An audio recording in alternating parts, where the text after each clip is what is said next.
Don't tell them, go to my website and fill out a 25 field form so that you can buy my product.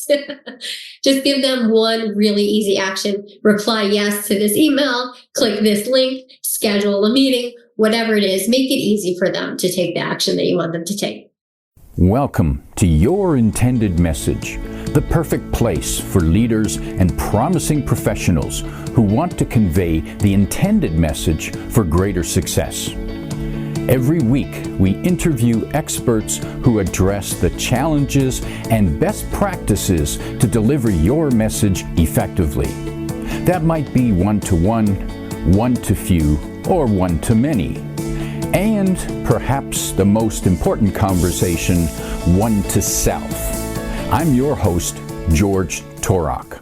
My guest today is Chaya Glatt. Here's 3 facts that I think you should know about her. 1, she has helped multi-million-dollar brands craft a better, more effective message. 2, she is a speaker and trainer and the creator of 3 courses on branding and messaging. And 3, she's also the mother of 5 kids ranging in age from 16 months to 15 years. Wow.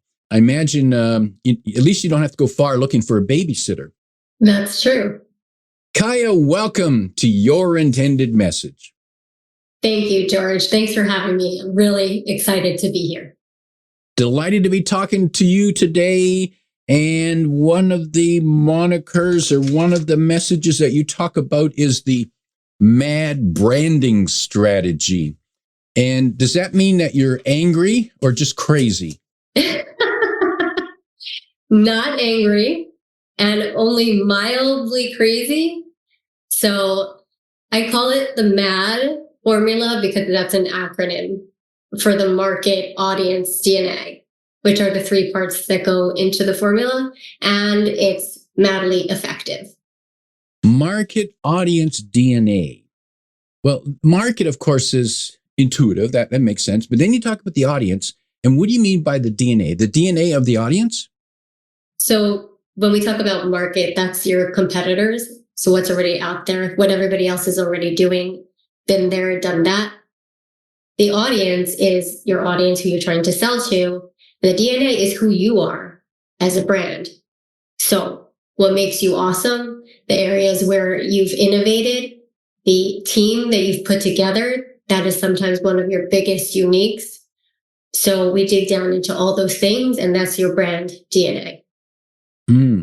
What sort of elements, what sort of molecules do we find in the DNA? What fits? Okay, so I want to talk about the DNA, but I think before we go there, we should just back up into why are we doing this? Why do brands want to do all this research? Why do we want to discover our brand DNA, right? And the answer usually is because there's something that we want to achieve that we haven't been nailing until now. So we haven't been getting as many customers as we think we should have, or we haven't been able to charge as much as we think we should be able to charge.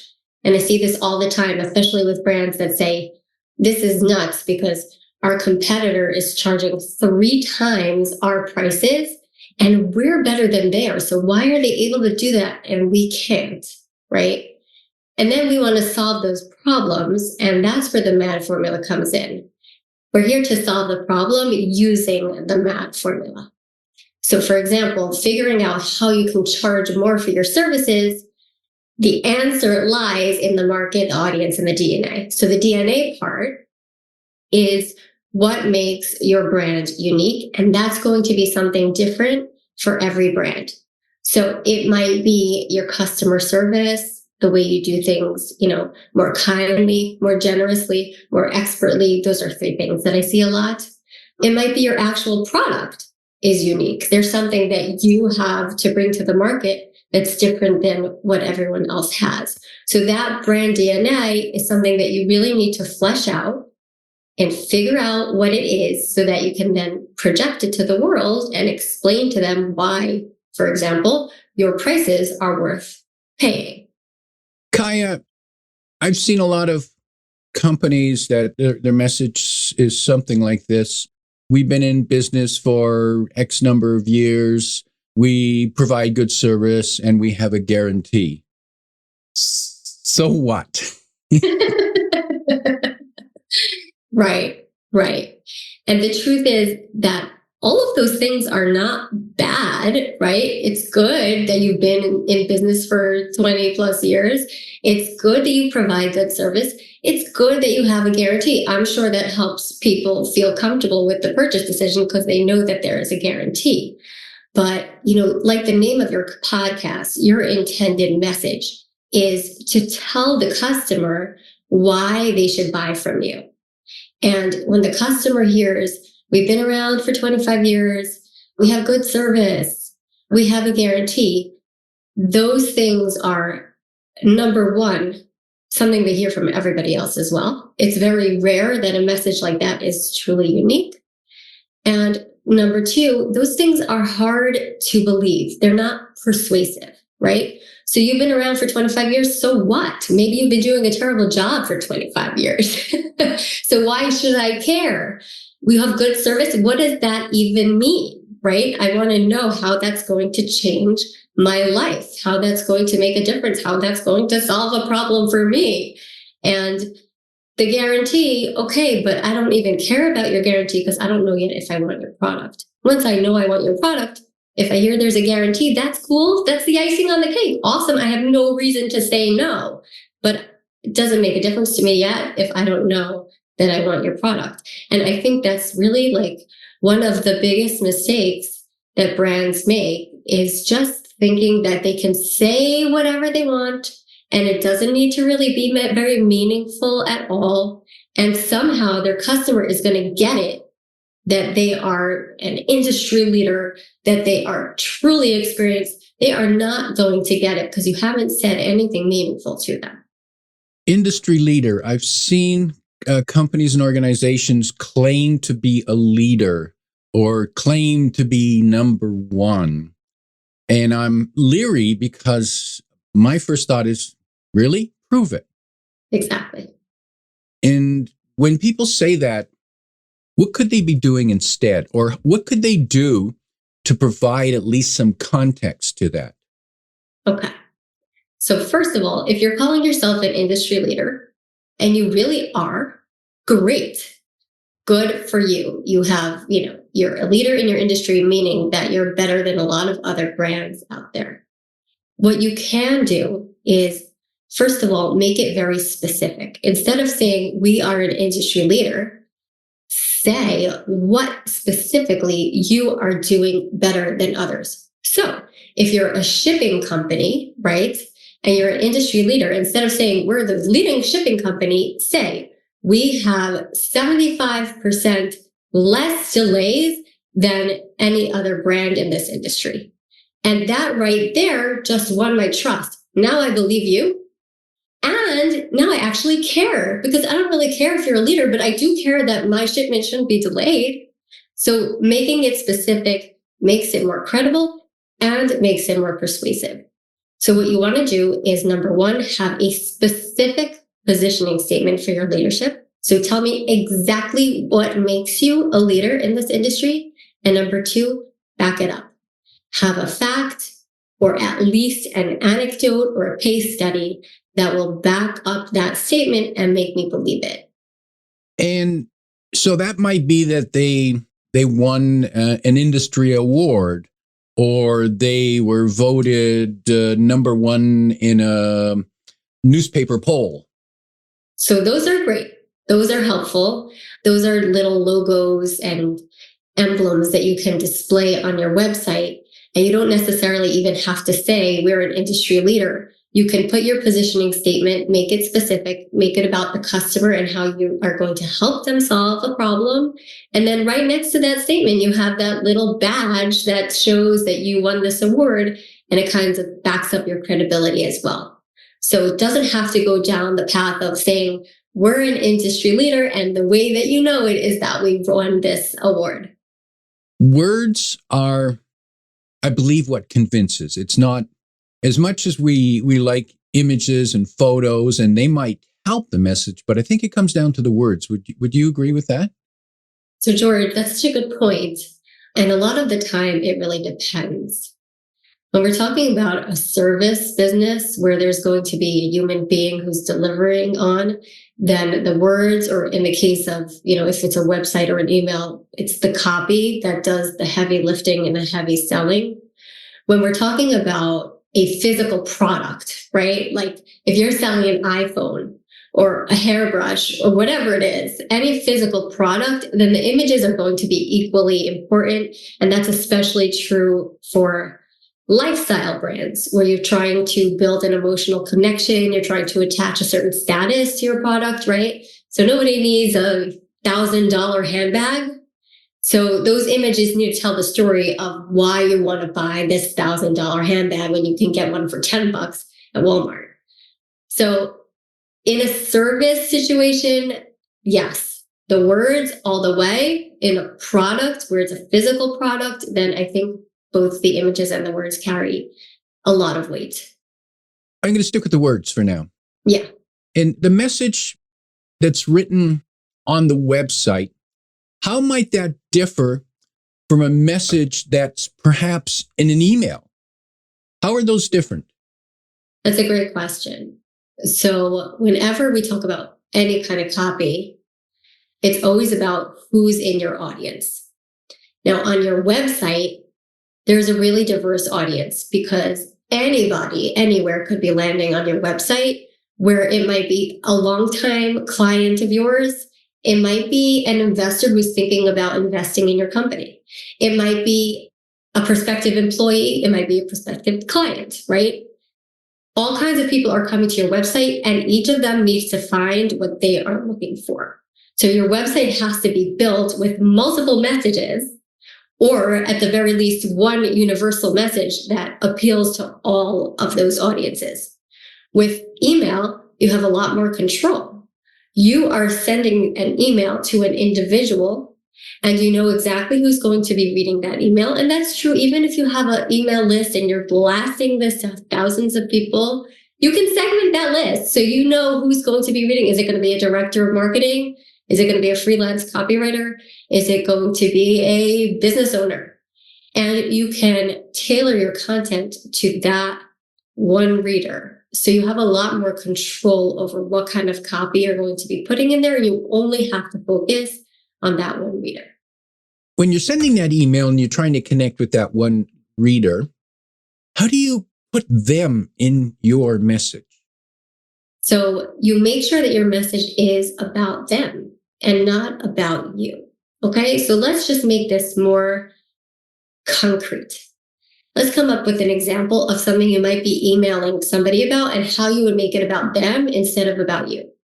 Okay, let's say you have an opening in your business and you're reaching out to a colleague asking for a recommendation who can fill this position, right? So before you even write the email, don't write a single word.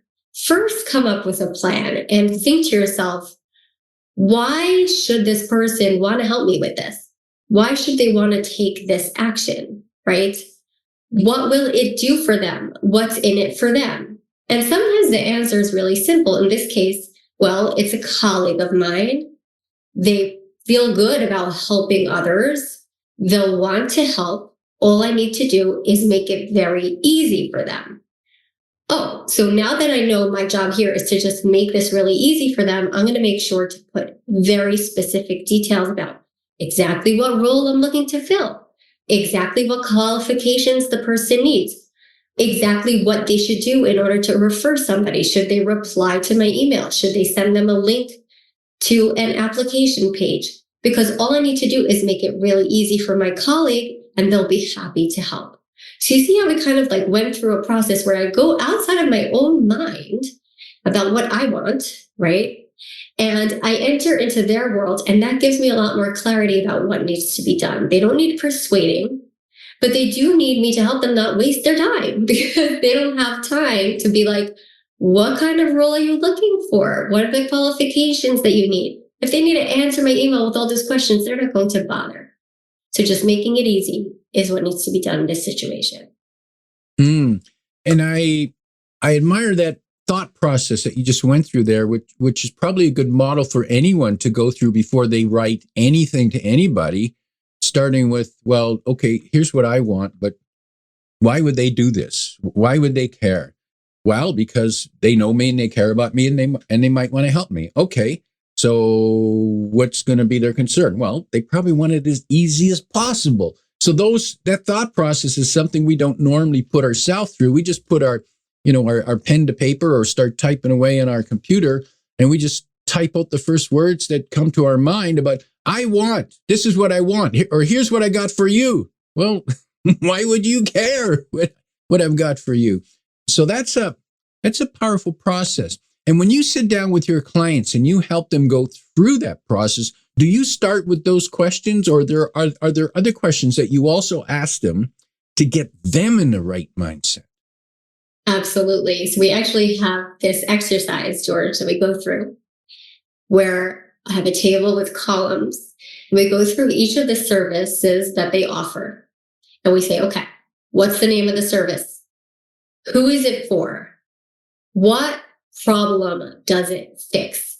And you would be astounded at how many times that's the first time anyone's ever asked themselves that question about the services that they're trying to sell, right? So if you sell an audit, okay, what problem does the audit fix? And as soon as you ask that question, it's like a complete mindset shift, because suddenly, instead of you thinking in terms of, well, this is what I do, and this is how it works, and this is how hard I work to do it, and this is how many hours it takes me, and this is how much it costs, it becomes like, oh, okay, they have a problem and the audit fixes that problem. It's just a complete paradigm shift, and it's the most important paradigm shift to go through before you invest in any marketing.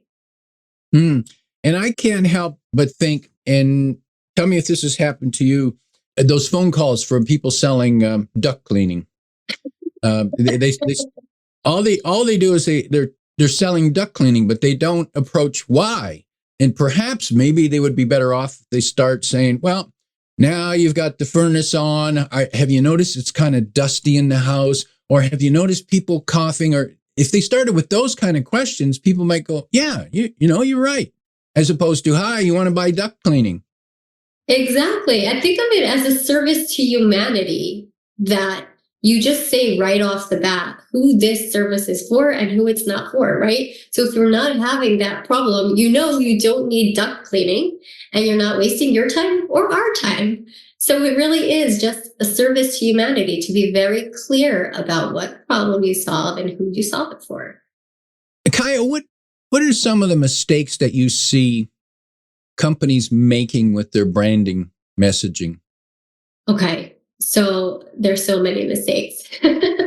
We'll start with just a lack of clarity in their messaging, where you land on a website and you see it's all about innovative solutions and cutting edge technology.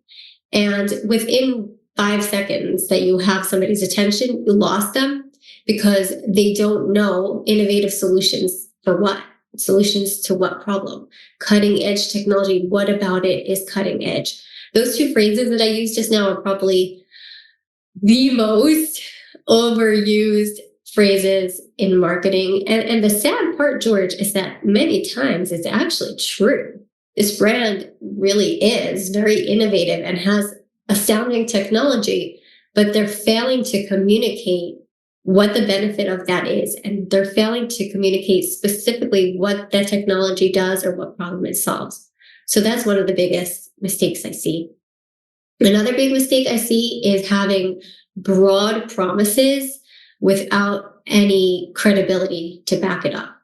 So saying things like, you will get a massive ROI, or we are going to transform your business, but then not earning my trust by telling me how you've ever done that before for a brand like mine. If you're telling me I'm going to have an ROI, I want to see case studies. I want to see stats where your clients had an ROI. And if I don't see that, I'm like, sounds nice. I don't believe you. People do not believe what they read unless there is that evidence to back it up. So I would say that's the other biggest mistake.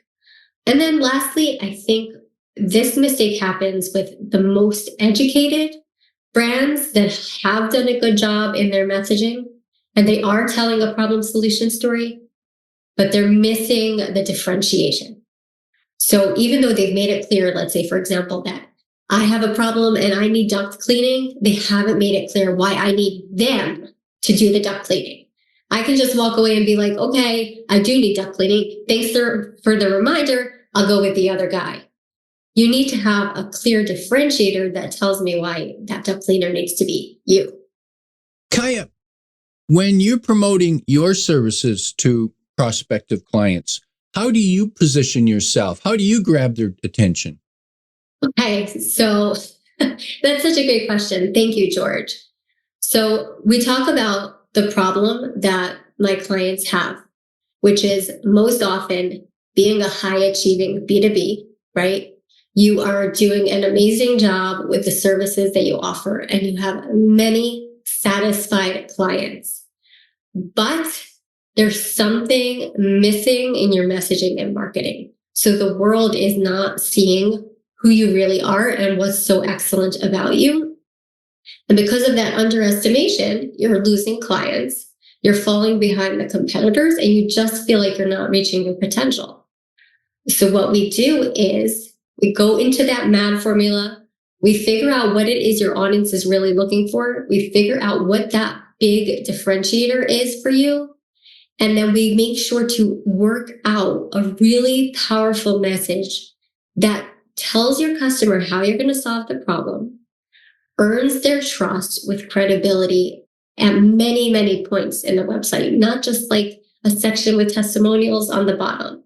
Robust evidence that builds trust and a very clear differentiator that makes it sound like you are the one that can solve this problem, and it has to be you. It shouldn't be anyone else. It has to be you. And what happens when we do that is my client will send me screenshots that they get from prospects saying, oh my gosh, your website speaks exactly about the problem that we're going through now. And that the page is converting because it's following these formulas and this well-researched method where we're making sure to connect with the audience and what they're looking for. Now, in that first statement that you made, you recognize their success, or you said you've achieved success, you've had some success, but there's something missing. And to me, that sounds like a phrase that would resonate with a lot of companies, because there are many companies who have some success, but they want more. There's something missing. So I can see how that's going to resonate with people without giving any kind of BS. Absolutely. And often what made them successful until now is that they invested a lot of effort into making their clients happy, into doing a really good job. And they maybe have not invested as much effort into their marketing and their messaging. But it comes to a point when they say, okay, we need to do this because if we want to serve more people and get the kind of clients that are the right fit for us, we need to have the right message so we can keep doing what we do. How critical is it to describe their pain early in the message? So the answer to that question, George, is a little nuanced because it really depends on the situation.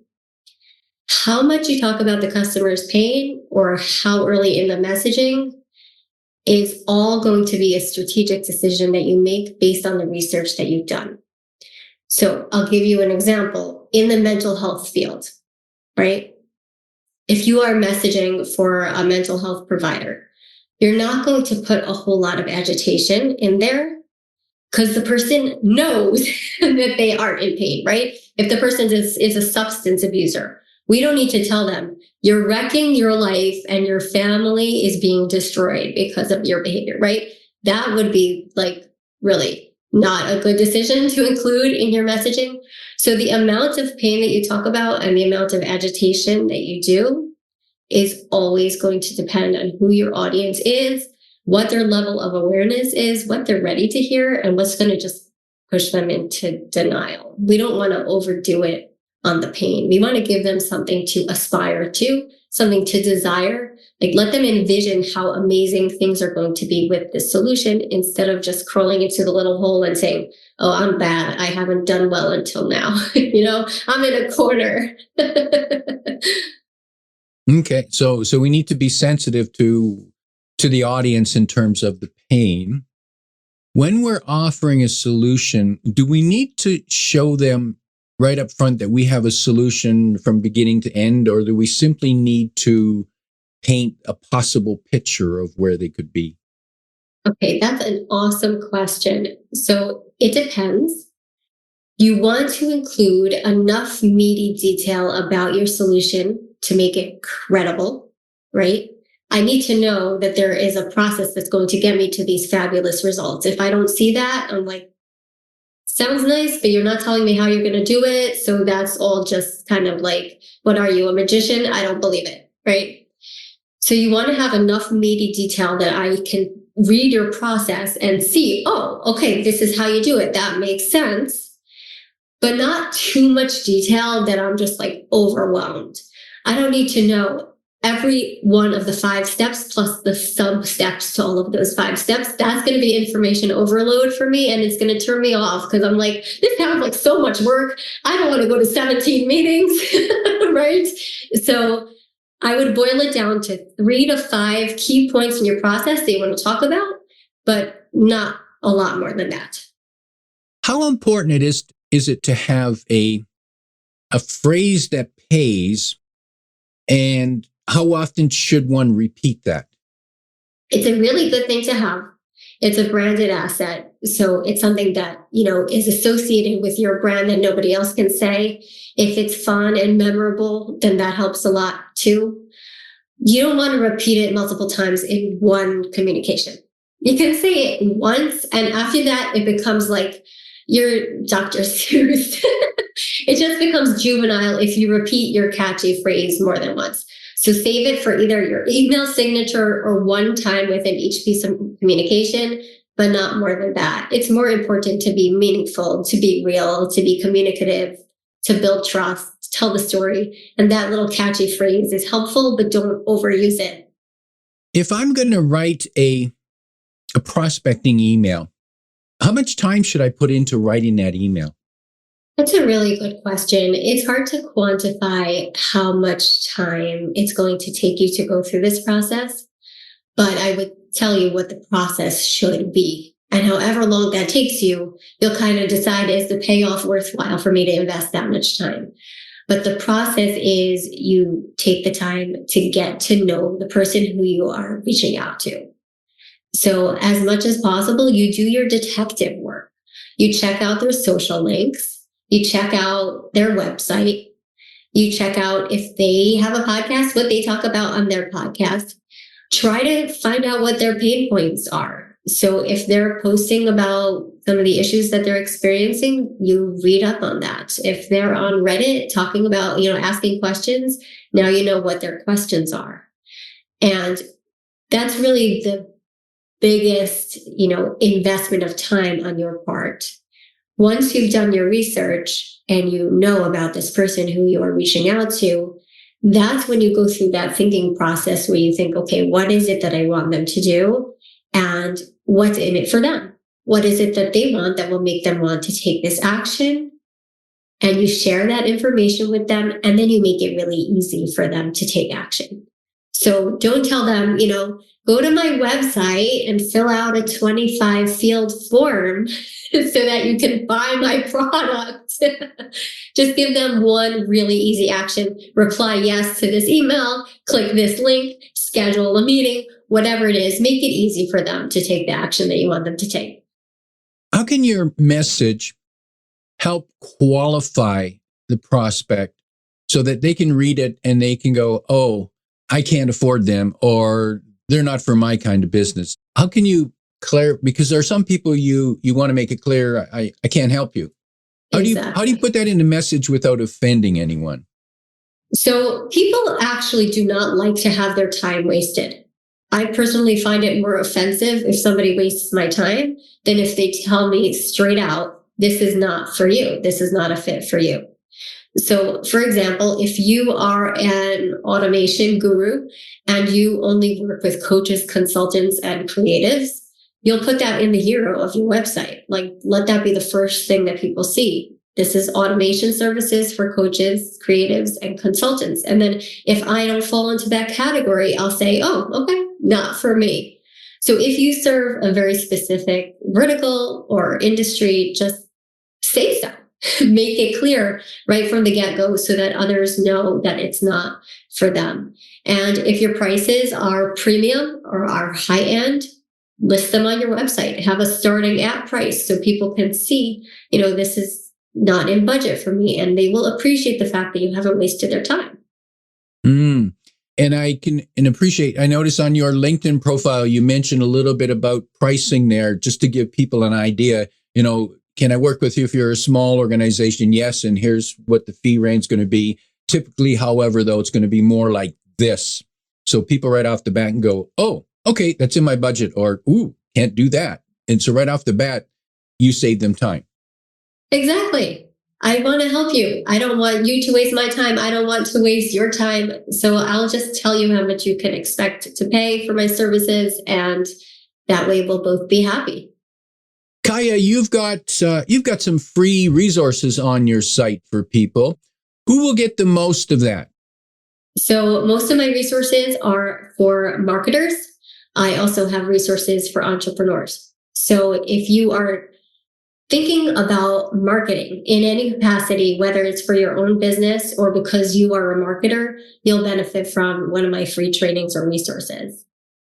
And you can find that link in the description below. Chaya, as we prepare to wrap up, if you could sit down with a business owner, a medium-sized business owner who's reviewing their marketing plans for the next year, what questions would you have them ask themselves or maybe of their own marketing people to get things moving in a more positive direction? What might be that 1, 2, or 3 questions you would suggest they ask?